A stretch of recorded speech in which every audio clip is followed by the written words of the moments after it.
Hello friends, welcome back my YouTube channel biology science. आज हम आप लोगों को अंतःप्रदब्बी जालिका अथवा एंडोप्लाज्मिक रेटिकुलम के बारे में बताएंगे। तो चलिए शुरू करते हैं। अंतःप्रदब्बी जालिका की खोज के.आर. पोर्टर ने सन 1945 ईस्वी में की थी।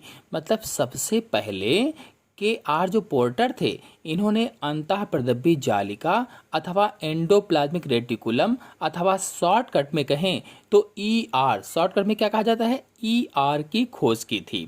यदि प्रश्न पूछा जाए कि एंडोप्लाज्मिक रेटिकुलम की खोज किसने की, तो बताएंगे के.आर. पोर्टर ने की। और कब की, तो सन 1945 ईस्वी में की थी। यदि ई.आर. अथवा एंडोप्लाज्मिक रेटिकुलम की परिभाषा लिखने को कहा जाए तो कैसे लिखेंगे, बताएंगे साइटोप्लाज्म अथवा कोशिका द्रव्य के मैट्रिक्स में, जो कोशिका द्रव्य का मैट्रिक्स होता है, खाली स्थान होता है, उसके मैट्रिक्स में दोहरी झिल्ली से बनी सूक्ष्म व चपटी नलिकाओं का जाल फैला होता है, जिसे अंतःप्रदब्बी जालिका अथवा ई.आर. कहा जाता है।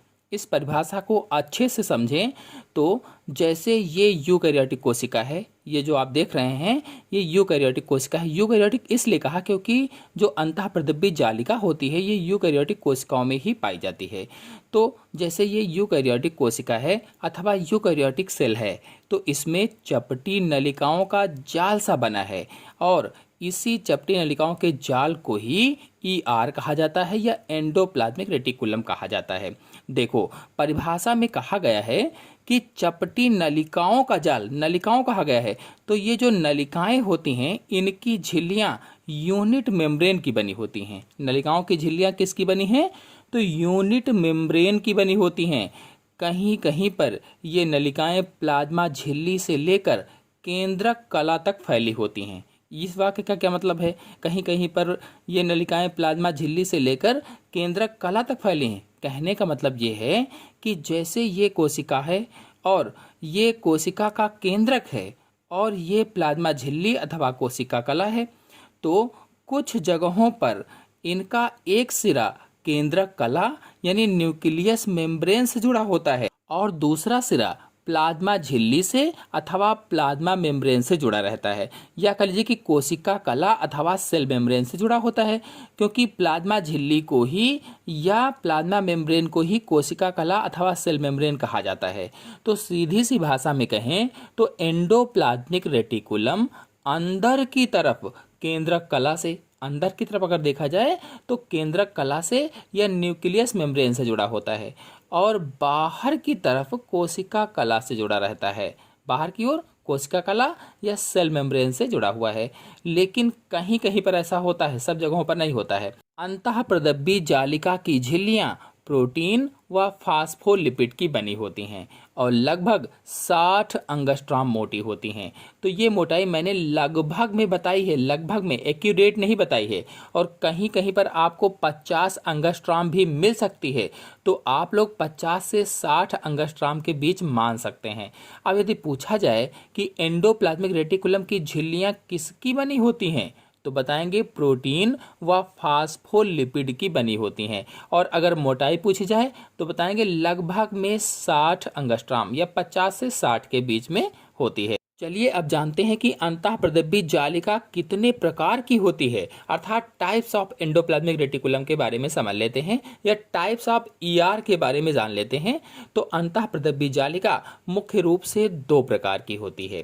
पहला, कणिका रहित अंतःप्रदब्बी जालिका अथवा इसी को अकणिकामय अंतःप्रदब्बी जालिका भी कहा जाता है।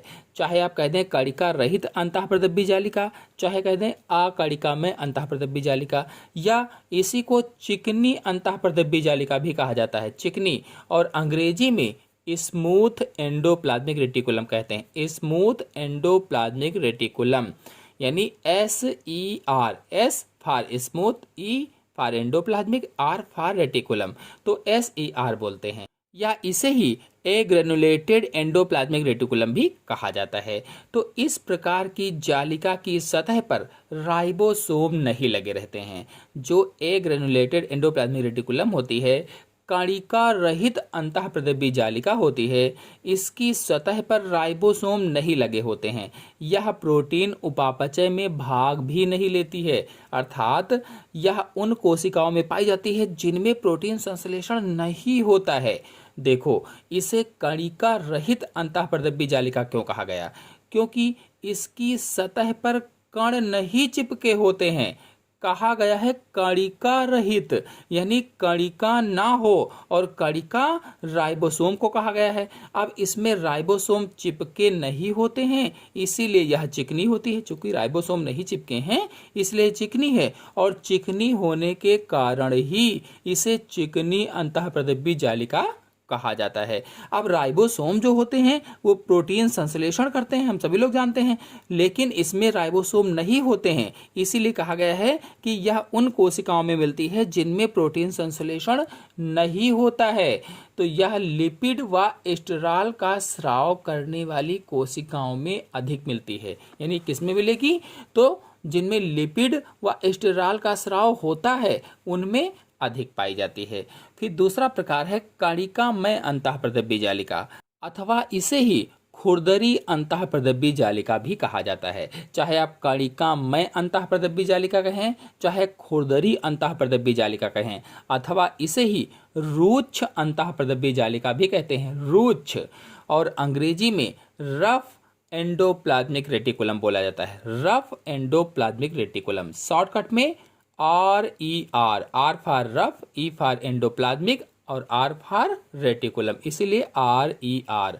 और इसे ही ग्रेनुलेटेड ER भी कहते हैं, या ग्रेनुलेटेड एंडोप्लाज्मिक रेटिकुलम भी कहा जाता है। सभी नाम जान लीजिए, किसी भी नाम से कहीं लिखा हो तो आप जान जाएं। और इस प्रकार की जालिका पर राइबोसोम चिपके होते हैं या राइबोसोम चिपके रहते हैं, अथवा इसकी झिल्लियों पर राइबोसोम जुड़े होते हैं, ये भी हम कह सकते हैं, जिसके कारण इनकी सतह रुक्ष अथवा खुरदरी हो जाती है।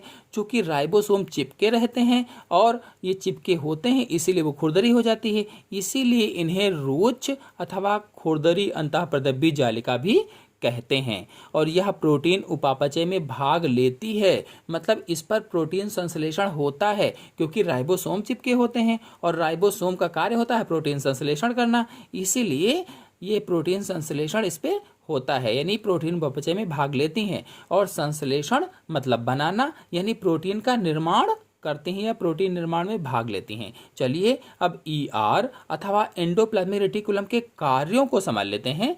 तो पहला कार्य है, यह कोशिका द्रव्य को यांत्रिक आधार प्रदान करता है। कोशिका द्रव्य को यांत्रिक आधार मतलब कोशिका को सहायता देने के लिए यांत्रिक ढांचे का कार्य करता है। जो अंतःप्रदीपी जालिका है या एंडोप्लाज्मिक रेटिकुलम है, ये कोशिका को सहायता देने के लिए पूरा यांत्रिक ढांचे की तरीके से कार्य करता है। और फिर दूसरा है, एंडोप्लाज्मिक रेटिकुलम की नलिकाओं के द्वारा कोशिका के विभिन्न अंगकों व बाह्य पर्यावरण के बीच घुलित पदार्थों का अभिगमन होता है। इस वाक्य का क्या अर्थ है?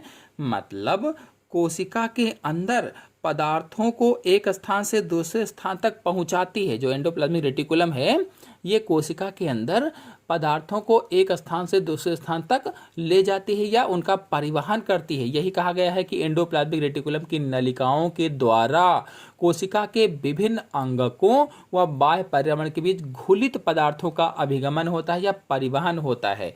फिर तीसरा पॉइंट है कि नई कोशिकाओं में केंद्रक झिल्ली, गाल्जी बॉडी आदि इसी की झिल्लियों से बनते हैं। चाहे वो केंद्रक झिल्ली हो चाहे गाल्जी बॉडी हो, इसी की यानी एंडोप्लाज्मिक रेटिकुलम की झिल्लियों से बनती हैं, इसी से निर्माण होता है। जैसे जब कोशिका विभाजन होने लगता है अथवा सेल डिवीजन होने लगता है, तो सेल डिवीजन के टाइम नई केंद्रक कला या न्यूक्लियर मेम्ब्रेन को ये बनाती हैं, नई केंद्रक कला का निर्माण करती हैं। और इसी तरह से गाल्जी बॉडी या गाल्जी काय की झिल्ली का भी निर्माण करती हैं। नेक्स्ट पॉइंट है, रुक्ष एंडोप्लाज्मिक रेटिकुलम से राइबोसोम द्वारा प्रोटीन का संश्लेषण होता है। अब जो रुक्ष एंडोप्लाज्मिक रेटिकुलम है, जो खुरदरी अंतःप्रदीपी जालिका है, उस पर राइबोसोम चिपके होते हैं और राइबोसोम प्रोटीन का संश्लेषण करते हैं, यानी प्रोटीन बनाते हैं या प्रोटीन का निर्माण करते हैं। इसीलिए ये किसमें हेल्प करती है? प्रोटीन संश्लेषण होता है कहा गया है।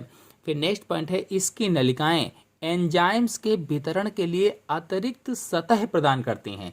एंजाइम्स को बांटने के लिए, अलग अलग भागों में पहुंचाने के लिए अतिरिक्त सतह का प्रदान करती है, यानी सतह प्रदान करती हैं। फिर नेक्स्ट पॉइंट है, सपाट एंडोप्लाज्मिक रेटिकुलम में कोलेस्ट्रॉल, लिपिड्स आदि का संश्लेषण होता है। जो सपाट एंडोप्लाज्मिक रेटिकुलम है, इसमें कोलेस्ट्रॉल, लिपिड्स आदि बनता है, आदि का संश्लेषण होता है। फिर नेक्स्ट पॉइंट है, ग्लाइकोजन के उपापचय एवं संग्रह में सहायक होते हैं, यानी वसा और ग्लाइकोजन के उपापचय अथवा संग्रह में सहायता करती हैं ईआर या एंडोप्लाज्मिक रेटिकुलम। चलिए अब आकृति के आधार पर एंडोप्लाज्मिक रेटिकुलम के घटकों को समझ लेते हैं। तो आकृति के आधार पर एंडोप्लाज्मिक रेटिकुलम को 3 भागों में बांटा गया है। पहला सिस्टर्नी, दूसरा नलिकाएं, तीसरा वेसिकल्स। जो सिस्टर्नी वाला होता है, ये लंबी, चपटी, शाखा विहीन थैलियों के समान होती हैं, जो केंद्रक के चारों ओर एक दूसरे के समांतर विन्यासित रहती हैं, अर्थात लंबी व चपटी नलिकाओं के रूप में होती हैं, जैसे सिस्टर्नी या कुंडिकाएं। सिस्टर्नी या कुंडिकाएं। फिर दूसरा है नलिकाएं, तो ये जालिका बनाती हैं, मतलब छोटी होती हैं, शाखित होती हैं, बहुत सारी शाखाएं होती हैं, अनियमित नलिकाओं के रूप में होती हैं, इसलिए कहा गया है जालिका बनाती हैं। फिर तीसरा है वेसिकल्स, तो ये अंडाकार रचनाएं हैं, यानी अंडाकार थैलियों की तरह से होती हैं, जैसे थैली से जैसे आशय होता है वैसे ही होती हैं।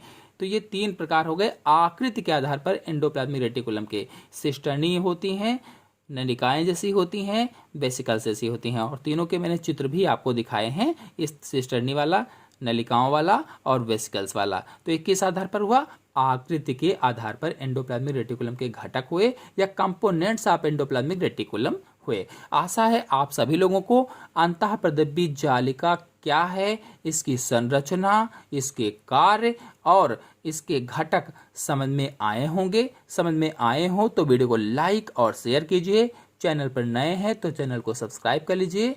धन्यवाद।